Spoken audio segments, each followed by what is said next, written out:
Today we're going to talk about solving quadratics by taking square roots. This would work really well if we had a quadratic that had the squared term. It was missing the linear term or the x piece. It had a constant term, we typically abbreviate that with c, and equal to some number. It could be 0, could be a different number, but typically when we want to solve by taking square roots, the equation would be of this form. Let's look at an example. 5x squared plus 10 equals 110. Because the linear term is missing, the x term is missing, we can solve this by taking square roots. We're going to take the 10 and move it to the other side by subtracting 10. We get 5x squared equals 100. We want to isolate the x squared term, so we need to get rid of the 5 by dividing by 5. And we get x squared equals 100 divided by 5 is 20. Now, to get rid of the square, we take the square root of both sides. The square and the square root undo each other. They cancel each other out if you want to think about it that way. And then we're left with x on the left-hand side and plus or minus the square root of 20 on the right-hand side. Why plus or minus?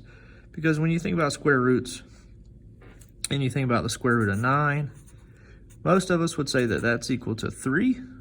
But I would argue that the square root of 9 is equal to 3 because 3 times 3 is 9.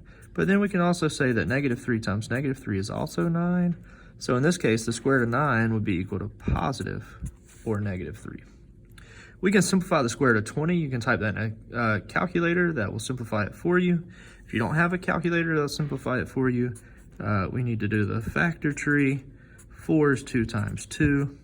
So we see that we have two 2's. 2 times 2 is 4. The square root of 4 is 2, so we end up with a 2 on the outside,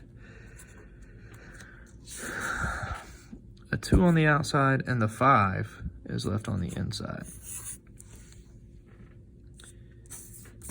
Another example, 3x squared plus 8 equals negative 73.